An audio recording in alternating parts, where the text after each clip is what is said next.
Bir necha kundan keyin Qumul xalqi Cho'lponning qo'sh otliq hashamatlik ma'badga ketib borganini ko'rishdi. Atrofida Bog'donning askarlari bor edi. Yo'ldan o'tganda hammaylar yo'lni bo'shatib, yoqaga chiqib turishga majbur edi. Bu Bog'don bilan to'y qilgan edi. Bu to'yni Qumul xalqi undoq oson qabul qilolmaydi. Parda kaynidagi sirlar oshkora bo'lmaganligi uchun xalq uni pastkash, buzuqning o'rnini ko'radi. Agar Xitoy ofitser uni majburiy xotin qilib olgan bo'lsa, buni to'g'ri tushunishadi. Lekin xalqning nazarida u o'zini bu kafir ishg'olchilarga sotgan, Oshiq Mustafaga osiylik qilgan holda xoinlarning safiga qo'shib ketgan edi. Uning haqidagi so'z-so'zaklar hamma yerda tarqalib ketgan edi. Uning Xitoylar bilan bo'lgan sirliq munosabat haqida yuzlarcha farazlar o'tirib chiqdi. Lekin hech kim yaqindan beri Qumulda qatl-omning to'xtab qolish sababi haqida o'ylab boqmaydi. Cho'lpon rangi-ro'yi azroq tatargan bo'lsa-mu, lekin yanala jazbdor edi. U Xitoylarning yig'ilishlarida paydo bo'lishga boshladi va u so'rinlarda hamma uni hurmatlashadi. Bu ishlar yerli xalqni hayron qoldirgan va g'azablantirgan edi. Qo'zg'olon boshda g'alaba qilib, Kashgarda Xo'janiyaz Aji boshliq Jumhuriyat qurilib, Xitoylar mag'lubiyatining ta'min etilgan chog'da Xitoy harbiy kuchlari har tarafga chiqa boshlagan edi. Bog'don Urumchiga qochgan bo'lib, Cho'lponni birga elib ketgan edi. Qumul xalqi uning Qashqargan vaqtida Bog'don bilan birga qochib ketib borganiga shohid bo'ldi. Uningga la'natlar yig'ishga boshladi.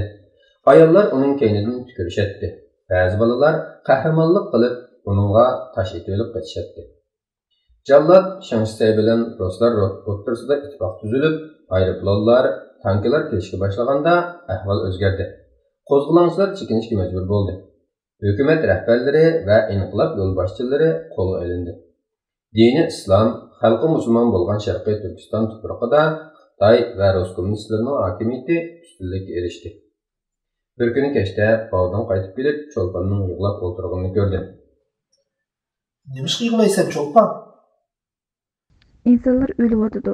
Men urushga bek o'ch bo'ldim. Qo'rqyapman. Nima amal? Dedi siqilib. Ular bizning odamlarni o'ldirdi. Biz ularnikini o'ldirmiz shu. Cho'lpon ko'zlaridan yosh to'kib turib so'zlashga boshladi. Sening yurtingga qaytishni umid qilgan edim. Menmi birga ketsam, baxt, saodat va qanoat ichida odamdek yashasak. Bog'don uning Xitoylarning o'z vatanini vaqtlik holda ishg'ol qilishga bo'lgan noroziliklarining yana bosh ko'targanligini tushundi. His tuyg'usiz bir ohangda sovuqlik qilib. Qara o'g'lim, bu degan cho'g'larning ishi. Meningdeklar talash tartish qila oladigan ish emas. Armiya har vaqt yuqorining buyrug'i bo'yicha harakat qiladi. Dunyoning ham yerida bu shundoq. Siyosatga kelganda to'g'ri xato deb gap bo'lmaydi. Dedi. Tamakisini bir o'tib, azgan oldi so'zini davomlashtirdi.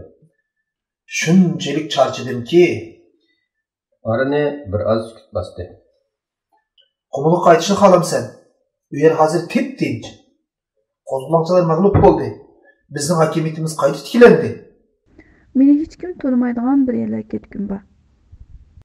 Dedi Cho'lpon ko'ngli to'lib parishon oldi. Bundoq o'ylashimning sababini tushunaman. Dedi Cho'lponning yuzini siylab turib. Qo'ling tart. Nimishqa? Begunoh insonlarning qiyni bilan bo'lganda bu qo'llaring. Mening ko'zim hech nima ko'rinmaydi hozir. Qanday qilamiz? Yer ichida g'an yaratilib ekanmiz. Yeyish, ichish uchun urush qiladi ekanmiz. O'ladi ekanmiz. Sen meningki Cho'lpon, seni suyman. Birdamlik jimjitlikdan keyin yana so'zlashga boshladi. Men sening ko'zingda kimman? Sen bir mahbus, kesel, her alda azob chekayotgan bir inson. Bu gapingdan xush bo'ldim. Dedi rozimanlik bilan kulimsirab. Qandaqsiga?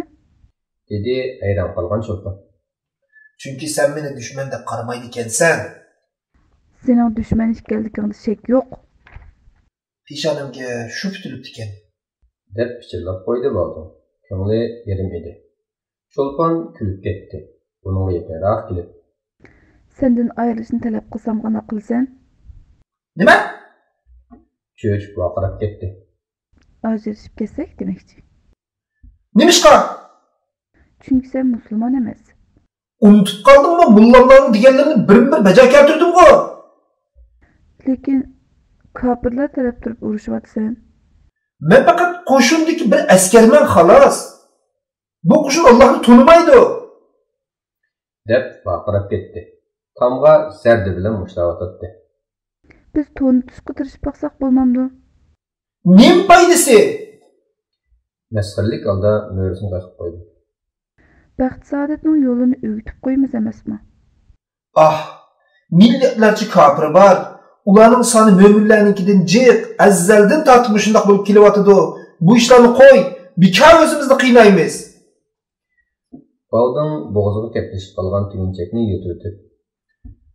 Agar ketishni Gapini tugatmay turib, Cho'lpon unga yaqinlashdi va Seni yaxshi ko'raman, lekin xalqimdan bir kishining o'limiga sabab bo'lib qolsang, yaningda 1 minutni turmayman, dedi. Xotirjam bo'l, o'g'lim. Mening vazifamning amaliy urush bilan aloqasi yo'q. Men hozir oziq-tulik to'shish ishiga mas'ul. Qisqasi Xitoylarning ishi emas hozir bo'layotganlari. Ruslar hamma ishning tizginini tutib turmoqda. Balding masxaralik kulib qo'yib davom qildi. Yana taxi shaytonga setilgan Turkistonliklarmi bor. Ular o'z xalqini o'ldirib jahondagi eng qabih jinoyatni ishlayotdi. Buni bilmabsan? Cho'lpon yuzini yostiqqa cho'mkab, bo'g'ilib yig'lab ketdi.